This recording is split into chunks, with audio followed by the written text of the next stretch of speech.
Salut et bienvenue sur la chaîne TechWall. Donc on va continuer avec notre série sur GraphQL et nous avons vu dans la précédente vidéo comment définir une relation entre deux types objets de notre schéma. Et nous avons remarqué que lorsqu'on avait défini pour un to-do un champ user de type user et pour le user un champ to-do de type to-do, que pour récupérer notre utilisateur au niveau, puisque c'est un objet, il fallait indiquer à notre query GraphQL comment récupérer cet objet-là. Pourquoi? Parce que tout simplement, au niveau de notre base de données, le user, réellement, ce n'est pas un user, mais plutôt l'ID de ce user-là. Donc, on avait créé un nouveau resolver qui va résoudre en fait les différentes requêtes au niveau de votre to-do. Du coup, on lui avait dit que lorsque vous requêtez un objet to-do, et que vous voulez récupérer le user, récupère-moi le ID à partir de l'objet parent, donc à partir de mon to-do, et va aller me chercher au niveau de notre objet users, de notre tableau users, le user dont le ID est égal à user ID.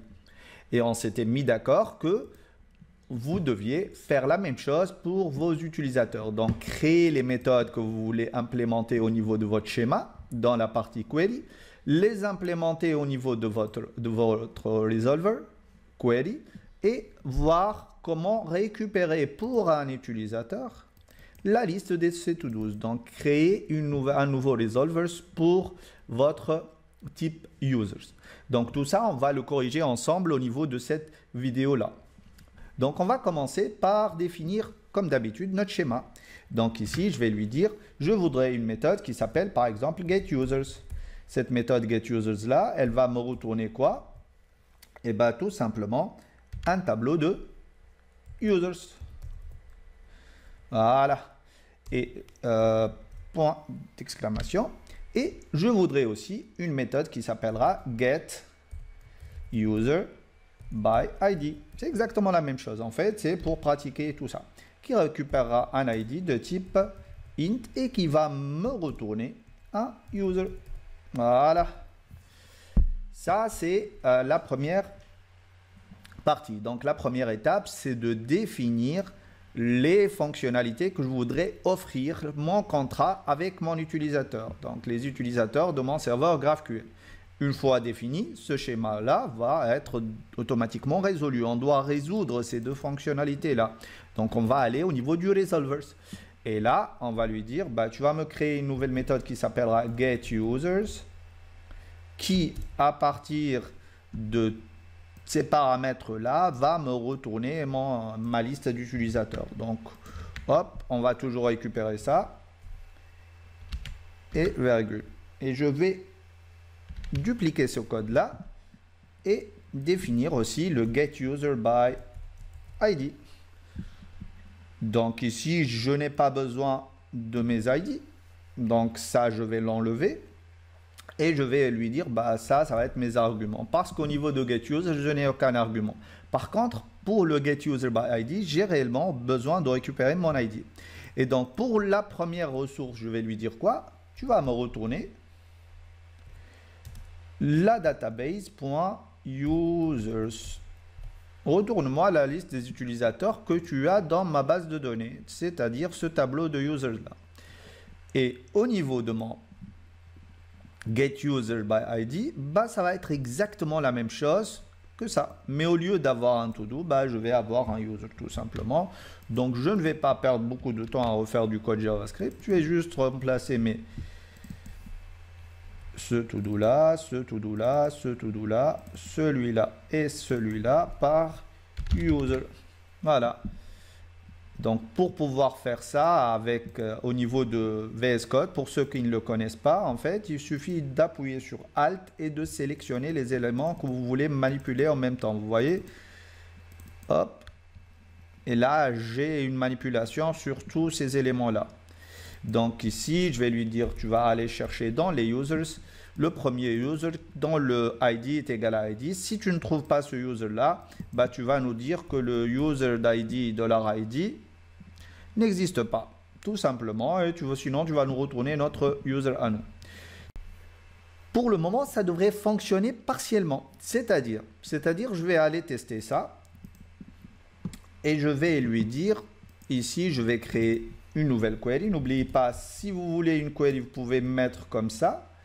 Ou bien, vous pouvez tout simplement faire ça. Parce que par défaut, c'est la requête query qui va être utilisée. Donc, mais si je vais lui dire, bah, get-moi tous les users, bien sûr, là, il va me ressortir une erreur. Il va me dire, mais quels sont les champs que tu veux récupérer pour chacun de ces utilisateurs-là?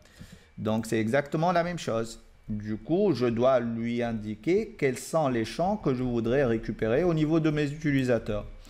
Et donc là, je vais lui dire, bah, va me chercher mon ID, va me chercher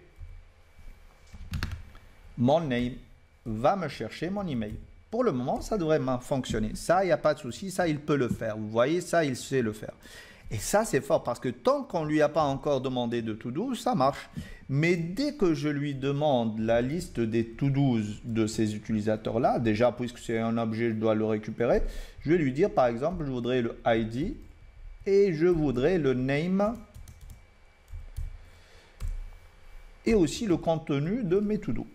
Dès que je lance cette requête-là, ça va causer un problème. Nul, nul. Pourquoi? Parce qu'il ne sait pas chercher ces to-do-là. Il ne sait pas le faire. Et puisque je lui ai dit que c'était normal d'avoir quelque chose de nul, bah, il ne me retourne rien. Donc ça, c'est faux. Il faut lui indiquer maintenant comment aller récupérer ces informations-là. Du coup, on doit lui créer le resolvers de la nouvelle ressource. Donc maintenant, à part le to-do, l'objet to-do, je dois aussi lui créer le resolvers de l'objet user. Je dois lui indiquer quoi faire lorsqu'on lui demande d'avoir des to-do dans un utilisateur.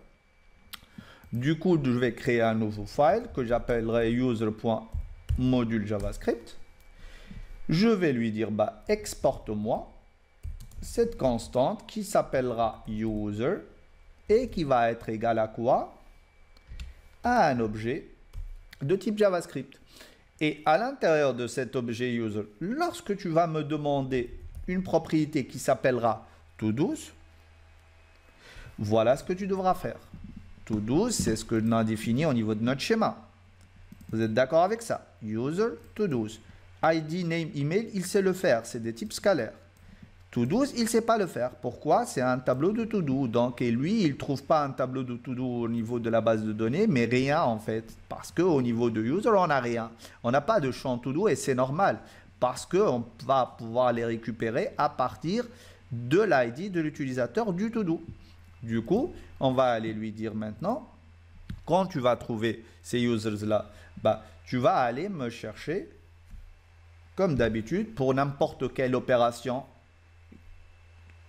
On a ces 4 paramètres-là, c'est-à-dire le parent.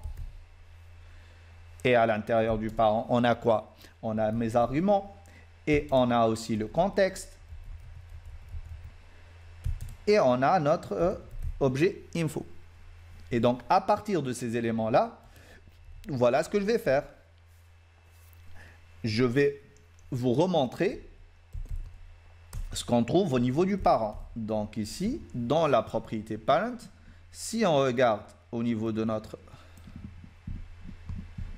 console, hop, au niveau du serveur, donc juste ici, je vais lui mettre parent, hop, parent. Vous allez voir que si je relance ma requête, il va me dire que bah, pour le premier parent,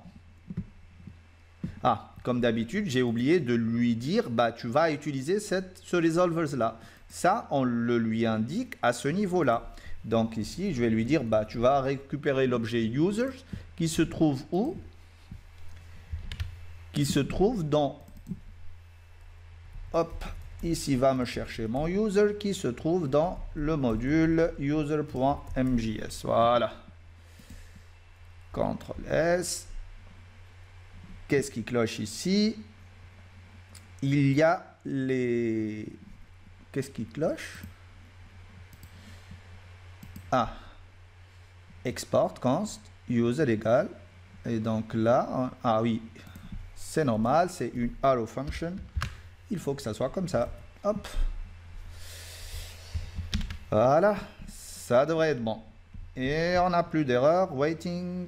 for file change before starting. Ok, bah, le file il a été modifié. Bon, on va lui dire CTRL-C et on va relancer notre serveur. Il y a une erreur. Can't find module s2do.mjs. Il a raison, il n'y a aucun module qui s'appelle s2do.mjs. Voilà. Je pense qu'on y arrivera. Voilà, enfin. Et donc, si je relance maintenant, hop, regardez ce qu'on va avoir. On va avoir deux parents. Pour le premier, le parent, bah, c'est l'objet user qu'on a récupéré. Pour le deuxième parent, c'est exactement la même chose.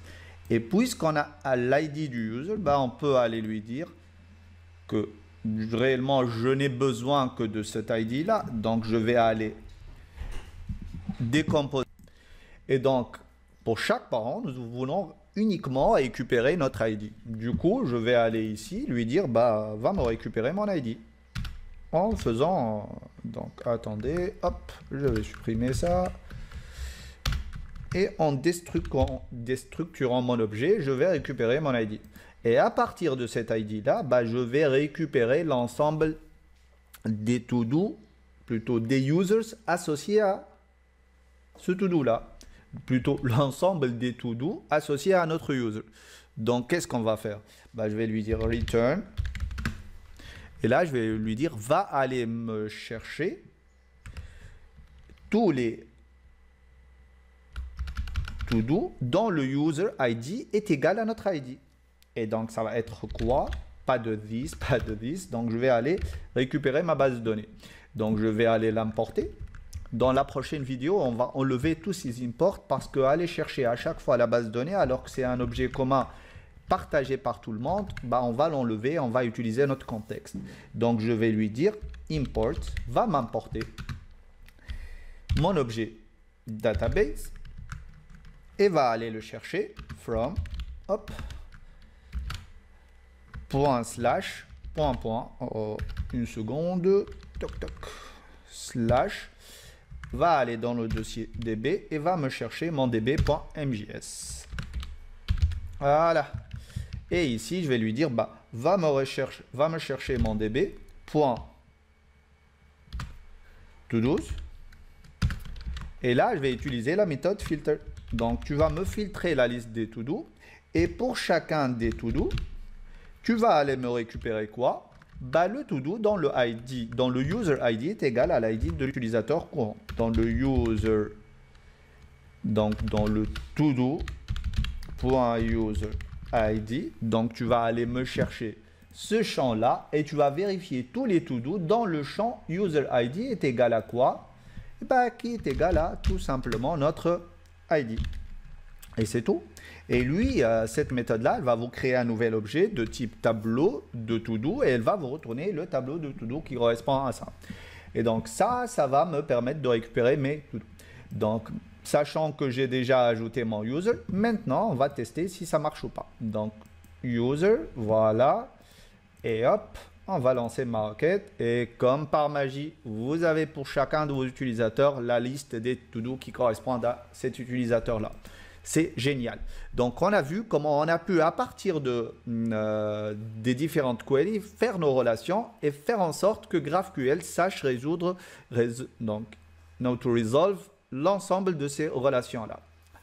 Dans la prochaine vidéo, on va parler de contexte et on va factoriser notre code de sorte d'utiliser en fait l'objet contexte. À la prochaine vidéo. Salut, ciao, ciao.